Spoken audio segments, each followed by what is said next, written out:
Hi, my name is Elle-May Taylor.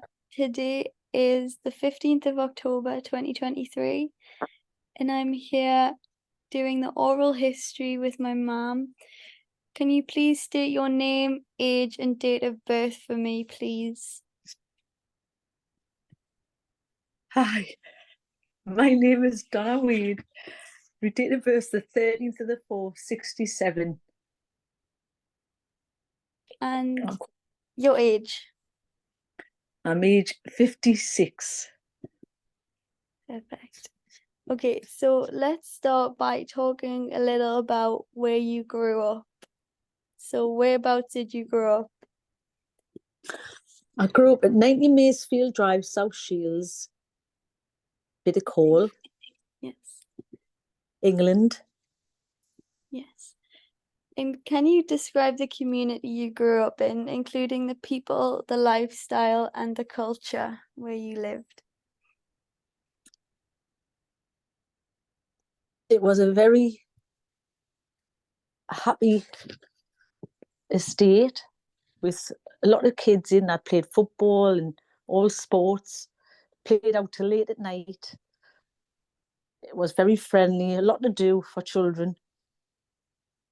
We just lived a happy life of growing up and having fires, little bunties, and going out enjoying ourselves. Sounds fun.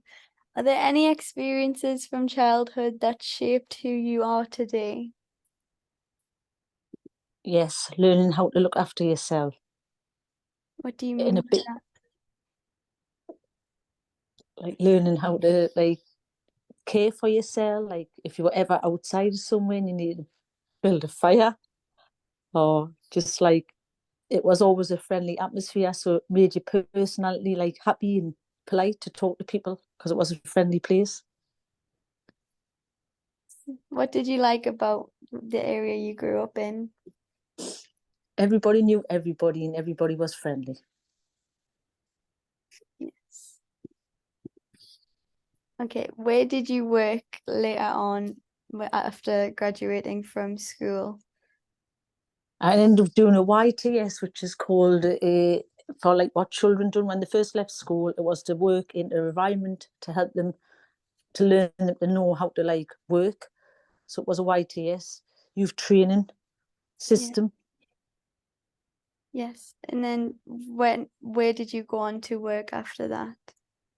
Well, I worked in the factory sewing, making clothes for Marks and Spencers for about 15 years.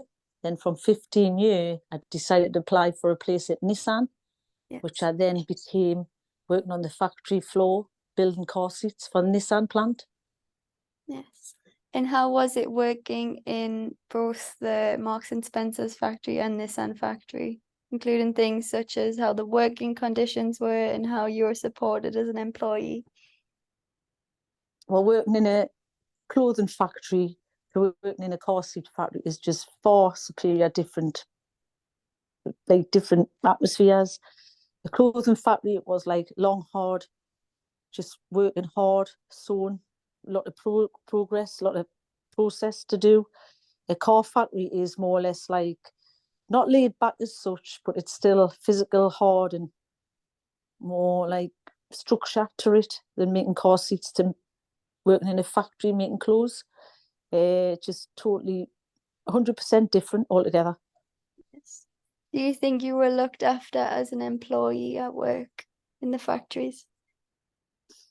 Well, in the clothing factory, I would have said no. It was all about building, produce, and totally that was it. All they wanted to know was like how many you could make, how many you could do, how many could get out that door that day.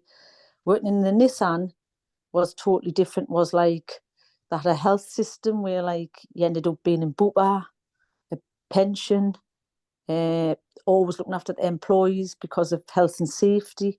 It was just a total different atmosphere from what it was in a factory. In a factory, in them days, it wasn't about health and safety. But as you got older, going in a Nissan factory, it was all about health and safety and looking after you. Yes. Do you think you were ever supported by the union which you were under at work? At the time, I would have said yes. But at the moment, I would have said that obviously all the factories mainly try to get rid of the union. So the union is like no more at this because they got so many people that they made unemployed, like made them redundant and started new ones. And the union, obviously, slowly but surely, you weren't allowed to join the union. Yes.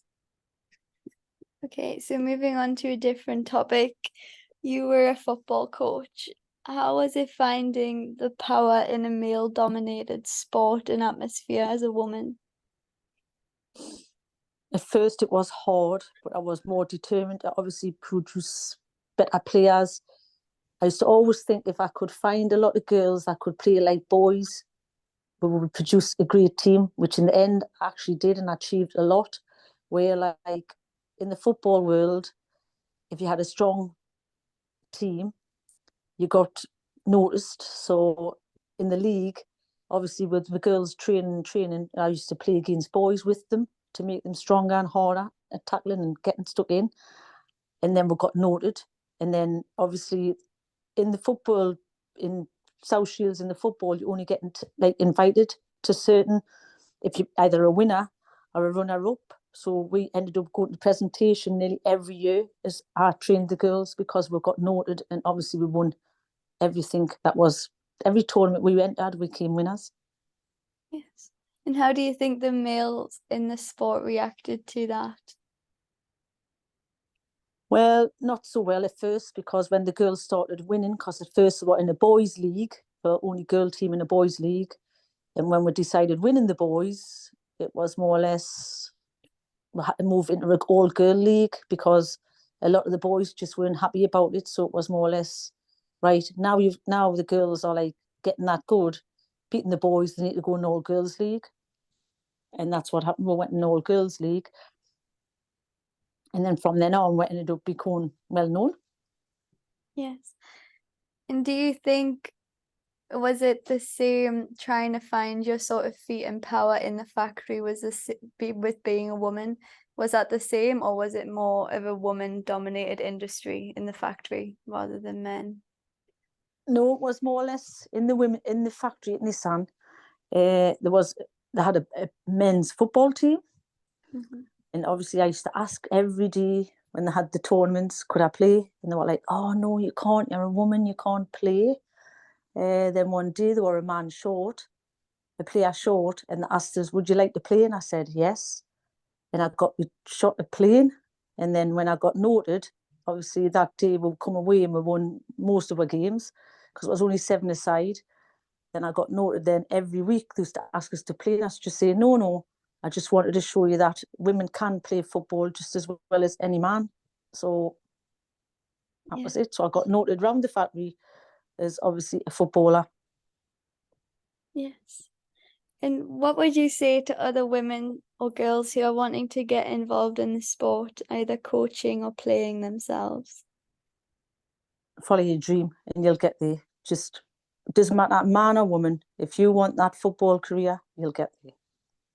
Yes. And do you think the sport has evolved more for women now than it did when you were growing up?